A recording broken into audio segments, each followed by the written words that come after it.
स्वर्ग भी मानसिकता बताएंगी, कल आप स्वर्ग भी मानसिकता बताएंगी, और जैसे आज नरक भी मानसिकता बताया, तो तिर्यंज भी मानसिकता होगी और मनुष्य गति भी मानसिकता होगी।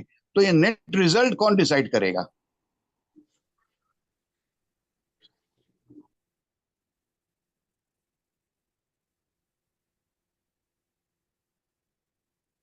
हाँ, जय हो।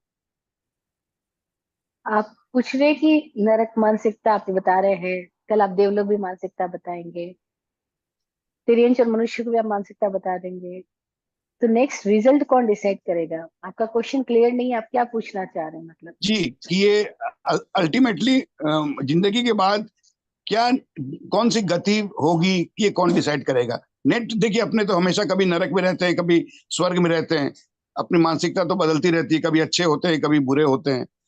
तो नेट रिजल्ट कैसे मालूम, कैसे डिसाइड होता है? ऐसा है ना, हमने गति का अर्थ ये समझ लिया है कि मरने के बाद जो कहीं जाएंगे उसको गति बोल रहे हैं, है ना। हमको ये पढ़ाया गया गति आगति के थोकड़े में, गति शब्द की परिभाषा में 25 बोल में भी पहला बोल गति चार। तो गति की परिभाषा क्या हमको सिखाई गई कि जी मरने के बाद जिस स्थान पे जाता है उसको गति कहते हैं। ऐसा नहीं है। गति का मतलब है हर क्षण जो हमारे भीतर चल ही रही है वो गति है।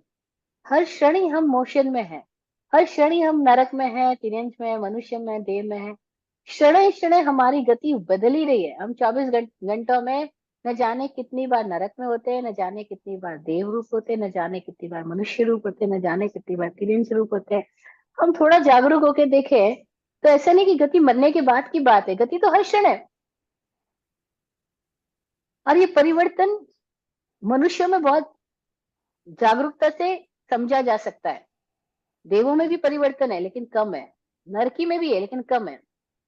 और मजेदार बात है कि नारकी कष्ट भोगते भोगते कहीं कहीं वो तो हल्के हो रहे हैं, हल्के होकर के वो ऊपर उठेंगे, तिर्यंच या मनुष्य की स्थिति में आएंगे।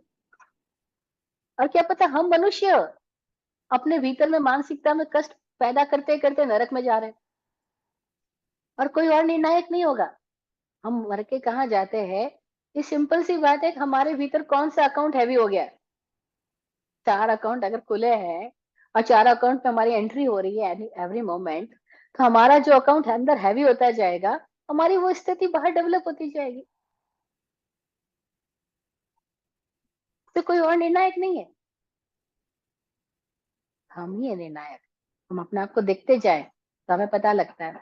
और फिर कर्म भूमि और अकर्म भूमि का फर्क है, वो हमें फिर आगे समझ में आएगा आगे के सूत्रों के द्वारा, कि कर्म भूमि का स्थान कैसे अपने विचार के साथ क्रिया में परिवर्तित करके कैसे कर्म की स्थिति में आने की स्वतंत्रता पाता है। अकर्म भूमि का स्थान कैसे मानसिकता को जीता जीता उस स्थिति में से कैसे धीरे धीरे बाहर निकलता है। ये हम आने वाले सूत्रों में फिर से सुनेंगे। तो पहली बात है कि हमारी गति कोई और डिसाइड नहीं कर रहा है, हम ही बना रहे हैं।